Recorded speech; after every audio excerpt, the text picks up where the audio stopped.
जय हो सब श्रोता भगवान के हैप्पी होली। हम राजू आजाद पासवान के तरफ से पूरा देश में होली चलता है मैडम। वही तरह से बाबा चौहर कन्हैया शारा की मोकामा में होली खेला तरे कभी के भाव बका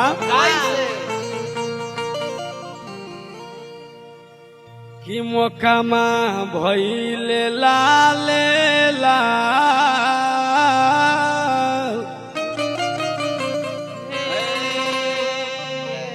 बाबा चौहर मल खेले होली और बना के आई देखी था बाबा चौहर मल जी खेला तड़े पूरा देश में होली होता कैसे क्या बात है। अरे धन्य हो प्रकाश भाई। अरे छोड़ा छोड़ा चला बक्सर। क्या बात है हीरोइन हर जोड़ा नहीं खेले कमर है कि फॉर्चूनर के सौकर हरे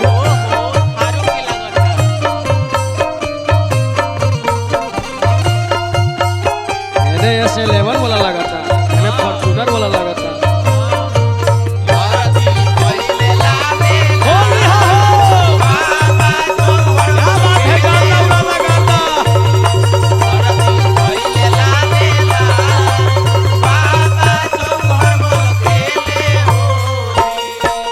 और क्या देखी था तुलसी चौराई नारावा पर रंगावा घोरात बा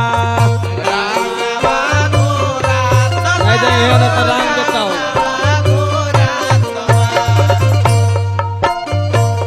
जे भी आवे लाल लाल पिया रे जानात बा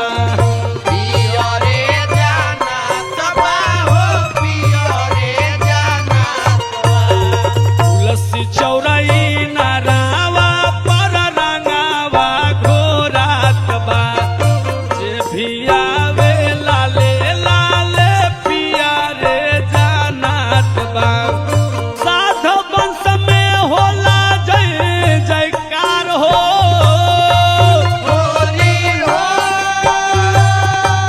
होली हो सगर उड़े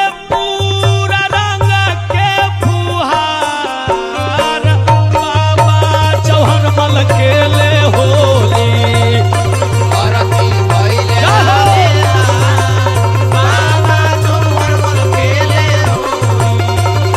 धरती भैली लाले लाल बाबा चौहर मल खेले होली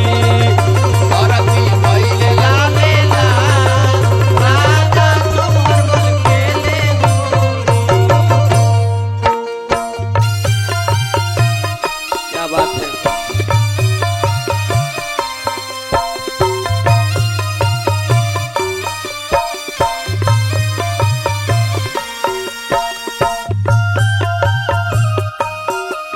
क्या बात है बीरबल भैया पप्पू भैया हो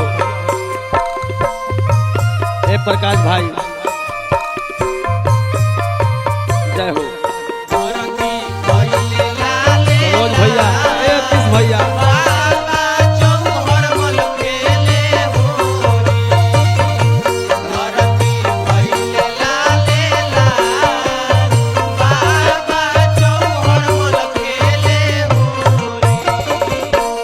और का ओहिजा देखा के होली खेला तड़े वो सब गौरवे बाड़े सुना ध्यान से मैडम ध्यान से सुनो। रिघन मिताल सबा दीन साजी पुजारी